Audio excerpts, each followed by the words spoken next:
Hello అండి, నేను doctor Ramana Raju, ఎండి Ayurveda panchakarma specialist, మెడి9 Ayurveda hospital. మనం ఇప్పుడు తరచుగా ఎక్కువ మంది దగ్గర వినేటటువంటి పదం ఏంటంటే డిటాక్సిఫికేషన్ చేసుకోవడం అని. డిటాక్సిఫికేషన్ అంటే శరీరాన్ని శుద్ధి చేయటం. ఇది మనం ఆయుర్వేదంలో శోధన చికిత్స అంటాం. శరీరాన్ని శుద్ధి చేసేటువంటి చికిత్స. ఆ శోధన చికిత్సలో మెయిన్ పంచకర్మ ట్రీట్మెంట్ అని మనం ఎక్కువ మంది నోట వచ్చేటువంటి మాట. ఈ పంచకర్మ ట్రీట్మెంట్ అంటేనే మనము శరీరాన్ని డిటాక్సిఫికేషన్ చేసుకోవటం. మరి ఈ శరీరాన్ని ఎందుకు డిటాక్సిఫికేషన్ తీసుకోవాలంటే ప్రస్తుతం మనం తీసుకునేటటువంటి ఆహారం, తాగేటటువంటి నీరు, పీల్చేటటువంటి గాలి అన్నీ కూడా విషపూరితమైనవే.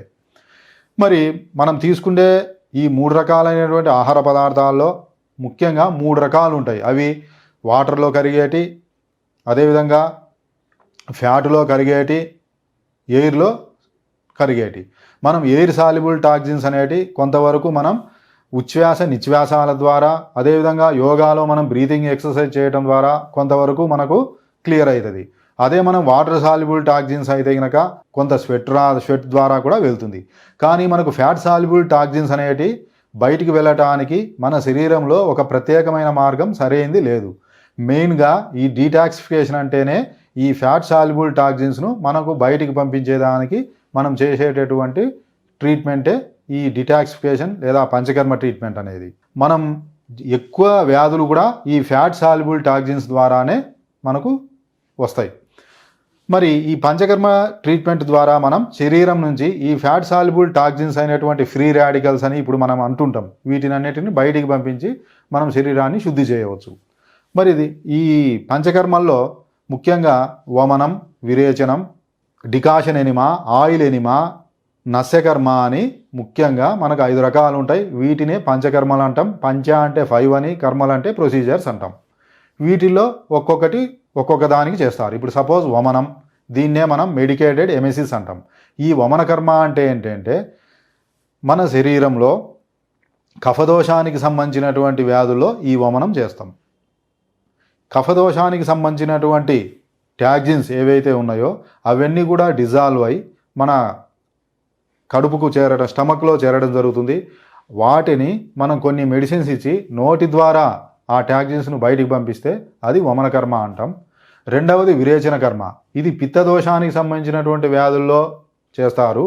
ఈ పిత్తం ఇంబ్యాలెన్స్ వల్ల ఏవైతే వస్తున్నాయో ఆ వ్యాధులకు సంబంధించినటువంటి ఆ వ్యాధులను కలుగజేసేటువంటి టాక్సిన్స్ కానీ, ఫ్రీ రాడికల్స్ కానీ కొన్ని మందుల ద్వారా స్టమక్ వరకు, అమాశయం వరకు వాటిని రప్పించి కొన్ని మెడిసిన్స్ ఇచ్చి వాటిని మలద్వారం ద్వారా బయటికి పంపిస్తే దాన్ని విరేచన కర్మ అంటాం.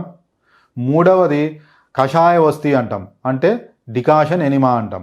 ఈ డికాషన్ ఎనిమా అంటే కొన్ని రకాల హెర్బల్ డికాషన్స్ అనేటి మనం మలద్వారం ద్వారా ఎనిమాలాగా లోపలికి ఇవ్వటం వల్ల కొన్ని రకాల టాక్సిన్స్ను బయటికి పంపిస్తాం.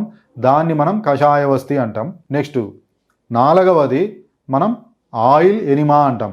దాన్నే మనం అనువాసన వస్తి అంటాం. కొన్ని రకాల హెర్బల్ మెడిసిన్స్తో చేసినటువంటి ఆయిల్స్ను మనం మలద్వారం ద్వారా ఎనిమాలాగా ఇచ్చి కొన్ని రకాల టాక్సిన్స్ను బయటికి పంపిస్తే అది మనం అనువాసన వస్తి అంటాం. ఇంతకుముందు చెప్పినటువంటి డికాషన్ ఎనిమా కానీ, ఆయిల్ ఎనిమా కానీ ఇవి వాతదోషం ప్రకోపం, వాతదోషం యొక్క ఇంబ్యాలెన్స్లో వచ్చేటటువంటి నరాలకు సంబంధించి, జాయింట్ పెయిన్స్ సంబంధించిన వ్యాధుల్లో ఇది ఎక్కువ చేయడం జరుగుతుంది. నెక్స్ట్ చివరి 5వది నస్యకర్మ అంటాం.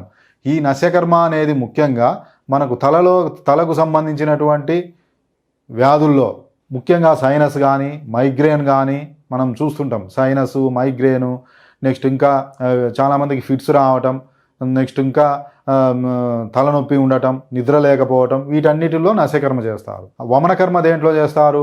సోరియాసిస్లో చేస్తారు, సైనస్లో చేస్తారు, ఆస్తమాలో చేస్తారు, ఇంకా కఫదోషానికి సంబంధించిన వ్యాధుల్లో చేస్తారు. నెక్స్ట్ విరేచనం దేంట్లో చేస్తారు? లివర్కి సంబంధించిన వ్యాధుల్లో, ఇంకా స్కిన్కి సంబంధించిన వ్యాధుల్లో, పెరాలిసిస్లో చేస్తారు, బ్రెయిన్కు సంబంధించిన కొన్ని వ్యాధుల్లో కూడా చేస్తారు. అదే మనం ఇంతకుముందు చెప్పినాం ఎనిమా దేంట్లో చేస్తారు? వస్తికర్మ అంటే మనం జాయింట్ పెయిన్స్, పెరాలిసిస్, పార్కిన్సన్స్ ఇలా నరాలకు సంబంధించి, కండరాలకు సంబంధించి, జాయింట్కు సంబంధించిన అన్ని వ్యాధుల్లో చేస్తారు.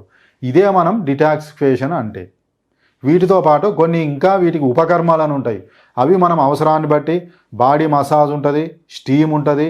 ఇంకా మనకు శరీరం బాగా గ్లోగా ఉండాలంటే నవరా అని ఒక నవరా రైస్ అని ఉంటుంది, వాటిని ఉడకబెట్టి మొత్తం శరీరం మొత్తం చేయడం జరుగుతుంది. అదేవిధంగా పొడికిడి అని ఇలా రకరకాల మందులు ఉంటాయి.